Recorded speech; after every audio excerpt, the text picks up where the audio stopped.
Greetings. I guess I should say up front that I'm new here, so be patient with me, as I don't know all the rules or etiquette or whatnot. A friend of mine linked me to this board after I told him the story, and showed him the materials I'm about to share with you. He thinks some of you will appreciate it, but to be honest, from where I'm sitting, this site seems more like a haven for idiots than a serious paranormal image board. Whatever.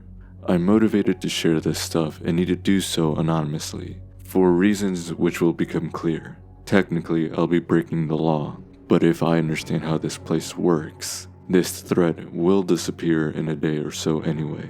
Here's the deal. I am a production editor at a small independent publisher in the US. I won't say which or where, so don't ask, as I'd like to keep my job.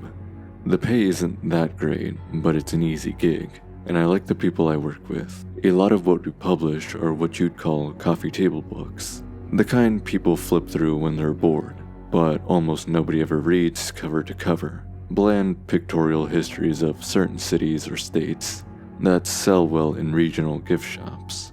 The occasional book of maps or a biography. A few museums outsource their gallery catalogs to us. That kind of thing. The work is boring, but it's steady, and we get enough jobs and our books make enough money to stay afloat, which is a lot more than most small presses can say these days. Because we've been around a while, our name is somewhat known to history buffs and people who think they're an expert on such and such town in Nowhere, Idaho, or some esoteric topic nobody really cares about. We get a lot of unsolicited manuscripts from people that shouldn't be writing books, and unsolicited CDs full of photographs from people that shouldn't be taking pictures, because we're small and don't have a separate acquisitions editor position. The job of going through this slush pile gets passed around the office. Very rarely, somebody will find something worth pursuing and pitch it to the rest of us, but our senior editor/publisher gets the final say. For the last 9 months, I've been working more or less nonstop on a book that everybody at the office was pretty excited about. Our copy editor found it during his turn with the pile. An old guy I won't name had contacted us out of the blue and offered us the chance to publish his rare archival photo collection, provided we treat the subject matter with the respect and seriousness he felt it deserved. To use his term, and what was going to be the book's title, the photos were all anomalies. That is to say, they depicted something out of the ordinary, or otherwise inexplicable. Something that usually had an equally interesting story to go along with it. Most of them were from the first half of the 20th century. Like I said, it's not the kind of thing we normally publish, but the few samples the guy sent in with his pitch letter were pretty compelling. And once we had seen the rest of them, heard a few of the stories, and realized that none of these pictures were widely known, we knew we had something that would get people's attention. The format was going to be simple and classy, with a lot of white space and breathing room. Each photo would appear as a high-quality print on the right-hand page, followed by a blank left-hand page, and then a couple paragraphs to caption each photo on the following right-hand page. From the very beginning, the guy was a nightmare to work with, and the job took forever because he refused to send in more than one document at a time. He would send me a certified mail, I would get it, scan it, and mail it back certified. And only then would he send the next one. He seemed to think he had an extremely valuable collection, and was hugely paranoid about losing it, so he only risked one item at a time. In the end, we spent so much money on mailing costs that it would have been cheaper to fly me to where the old guy lived, with a scanner and a laptop. We were maybe a third of the way through the production process when this guy pulled the rug out from under us. Somebody had offered him a large sum of money for the photos, way more than we were offering for the book rights, on the condition that the book get canned and the photos stay out of the public eye. We demanded he come in for a face-to-face and try to reason with him, and cater to his pride and desire for scholarly acclaim. And for a few days it seemed like it had worked. But when he got back home, he flip-flopped again, and started cursing out me and my senior editor on the phone, demanding we shelf the book. He hired a lawyer who came up with some BS to void his contract, then threatened us with a lawsuit that would bankrupt us if we went ahead with the project and lost. To add insult to injury, the law firm sent this annoying little IT guy to our office to make sure the materials were wiped from our computers, because the vast majority of it existed on my machine, and I had spent literally months of my life on the project. I felt, and still feel, the most violated and bitter about the whole thing. Somebody should benefit from all that work, hence my reasons for being here. Unfortunately, I don't have the high-resolution scans I made of the photos, but I did keep working drafts of the original captions and 14 medium-res placeholder thumbnails that Quark created as I was laying out the original version of the book. Don't ask me why we're still using Quark. It's what we know and what we paid for a long time ago. I'm not supposed to, but I occasionally take home the working Quark files to tweak on my home machine. The full file with the full res images embedded gets way too large and unwieldy to bring home with me. Most of the time I'm just experimenting with fonts and layout options anyway, so I don't embed the images until the end.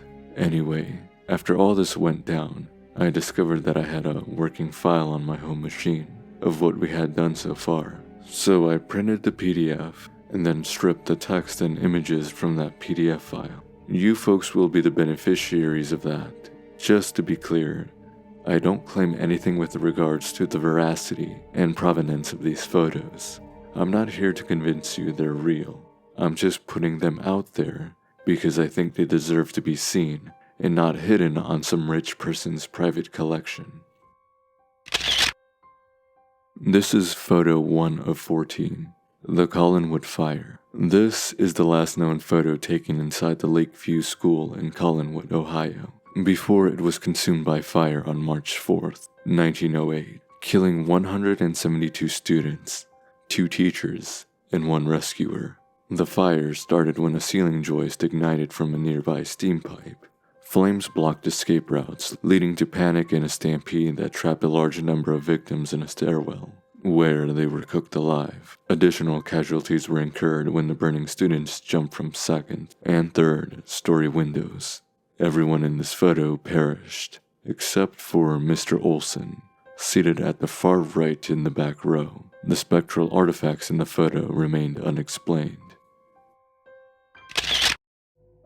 Photo 2 of 14, Charlie Noonan's last interview.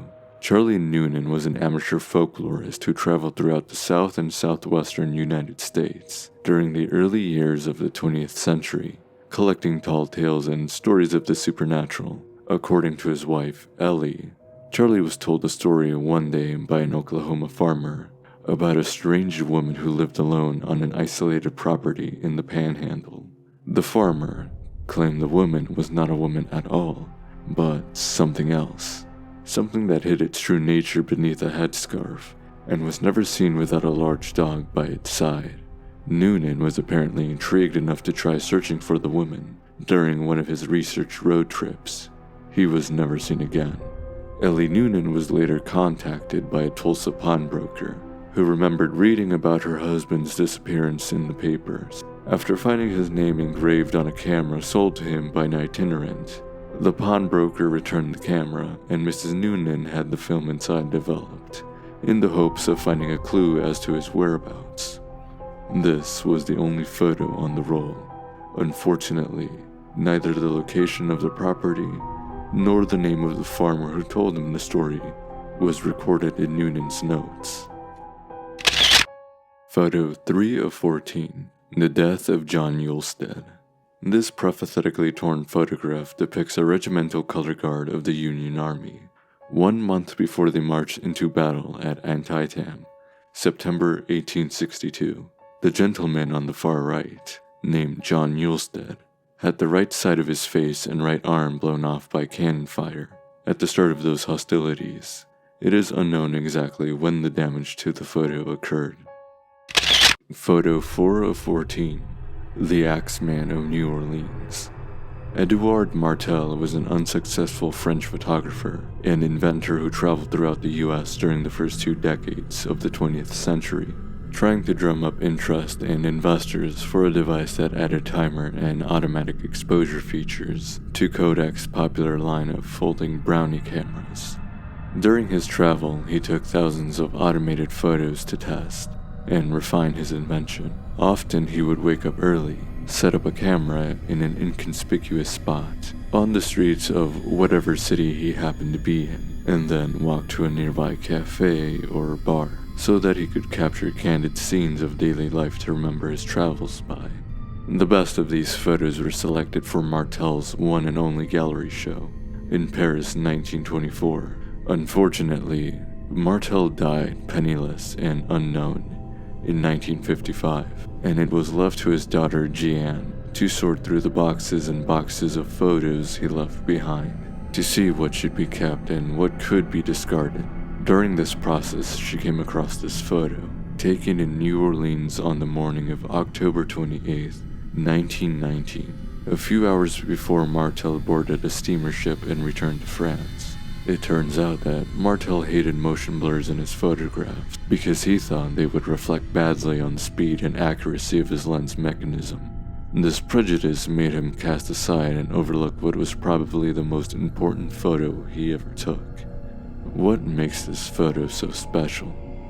The night before it was taken, the notorious and still unidentified serial killer, known only as the Axeman of New Orleans, had committed his last murder, hacking Mike Pepitone to his death in his bedroom, and then fleeing the scene just as Pepitone's wife was discovering the body.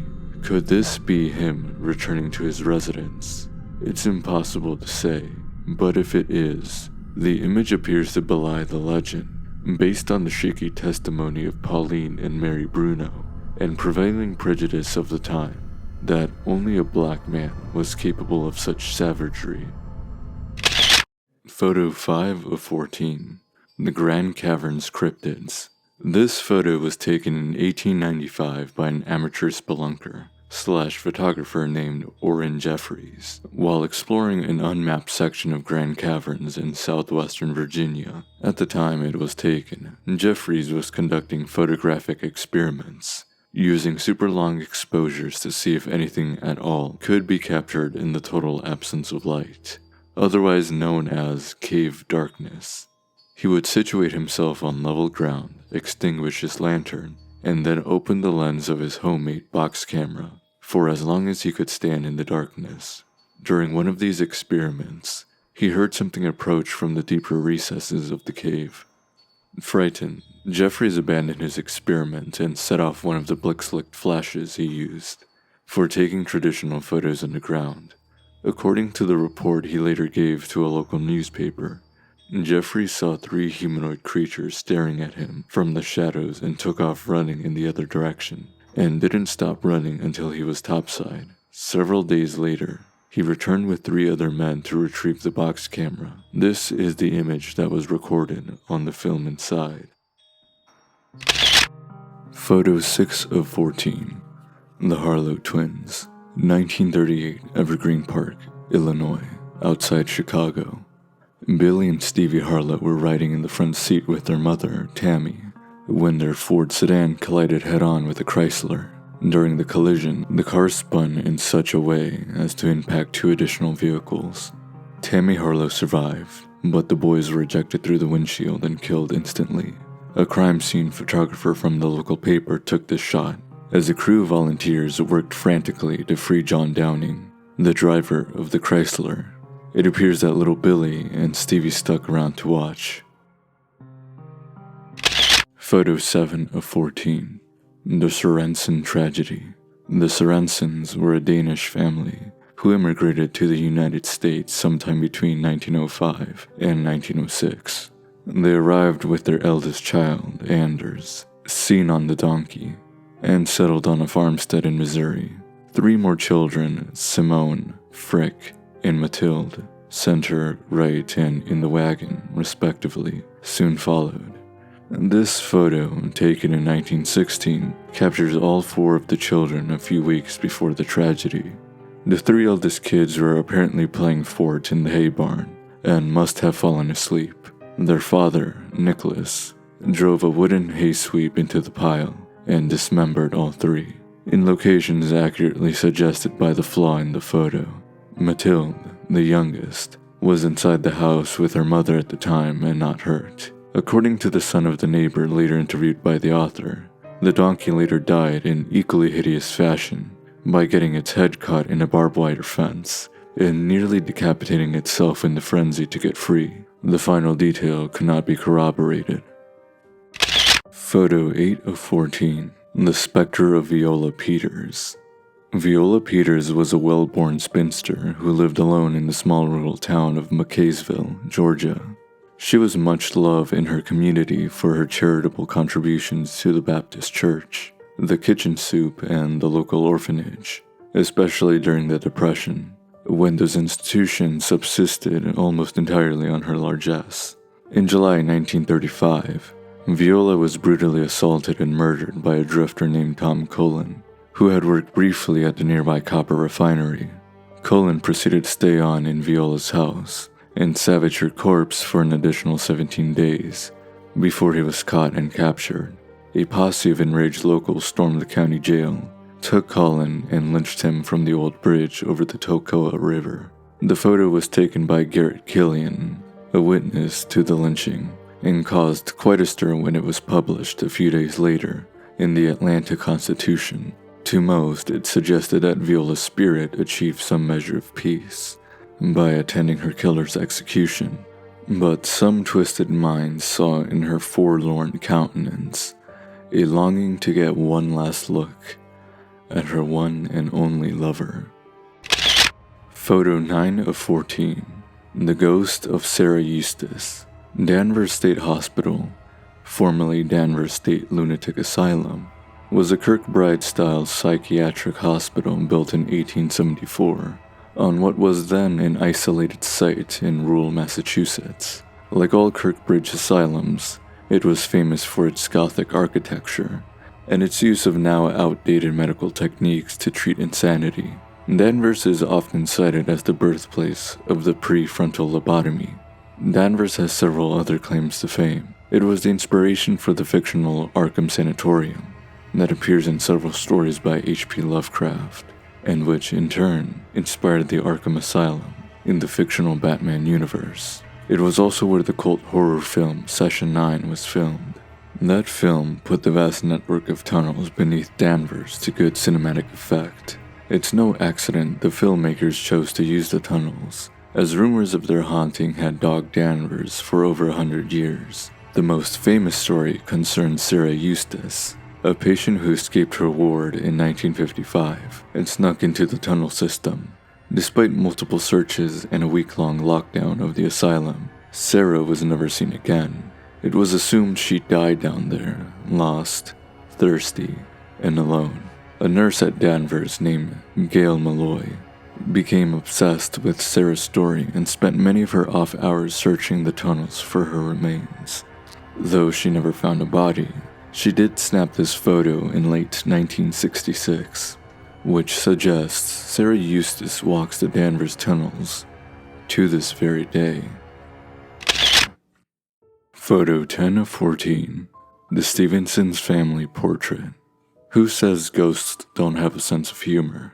The Stevensons were a wealthy Boston family, proud of the industry and longevity with which most of the clan was blessed. This portrait, taken in 1945, was an effort to gather the oldest Stevensons, together with one of the youngest. Amelia, center, aged 102, was granted the honor of matriarch, while little Ophelia was the token child at 18 months.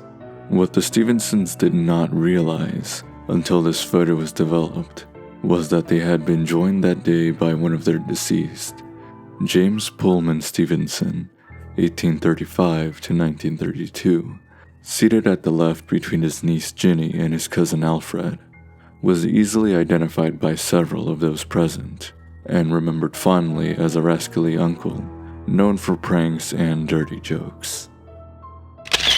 Photo 11 of 14. The Disappearance of Miss Yurno.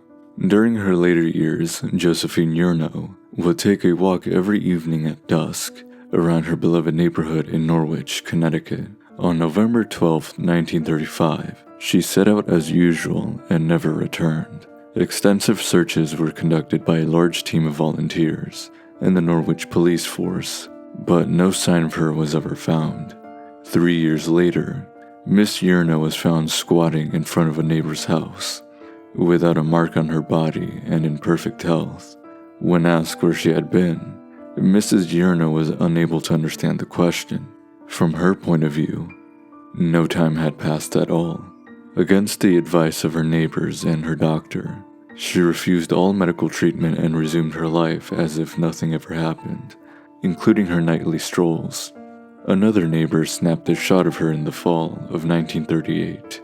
Clouds of smoke from piles of burning leaves give it an appropriately eerie feel. On the same date in November 1940, 5 years after her initial disappearance, Mrs. Yerno vanished again. This time, she was never seen again. Photo 12 of 14. The Fate of Sally York. The 1912 threshing of little Sally York, aged 9, in the cotton loom of the North Fork textile mill, was one of the handful of such accidents that helped legislators push through the Keating-Owning Act of 1916, the first child labor law in American history. From the time of the accident until the mill's closing 4 decades later, workers consistently complained of cold spots, strange noises, and sudden taps on the shoulder when nobody was near. The mill's foreman never paid these complaints any mind until this photograph surfaced in 1932. It was taken by a traveling photographer named Benny Johnson, who promptly sold it to the North Fork Gazette for an unprecedented $10. The mill had shut down for the Christmas holidays and was empty at the time. The photo was later blamed for the closing of the mill, though the Great Depression was the more likely cause of that. Photo 13 of 14. Lily Palmer's Eyes. Lily Palmer was not quite 4 when she experienced what her doctors would later call an acute onset of sensory hallucinations. This photo, taken by Lily's mother, Annette, on Halloween night 1952, purportedly captures the arrival of her disorder. Lily and her Filipino nanny were setting out for a round of trick-or-treating when the child suddenly screamed and began to claw at her eyes. It was some time before she was calm enough to speak, but when asked what she saw, Lily repeatedly spoke about things crawling in her eyes. Several days later, while unsupervised in her bedroom, Lily punctured both of her eyes with one of her mother's knitting needles. After receiving medical treatment, she was evaluated and committed, and remained institutionalized for the rest of her life. First at Bellevue on the east side of Manhattan, and later at the Rockland Psychiatric Center in Orangeburg, where she remained until she died of a heart attack in 2001. A call to one of her former caregivers at Rockland confirmed that Lily's episodes were most traumatic on and around Halloween night, but for the majority of her life, she could be heard begging and pleading with the staff to help her get these things out of her eyes. Photo 14 of 14. The Trinity Deception. This is one of several famous photographs taken of the first ever nuclear detonation, conducted by the U.S. Army on July 16, 1945, in the White Sands Proving Ground, located in the Jornada del Muerto Desert, about 35 miles southeast of Socorro, New Mexico.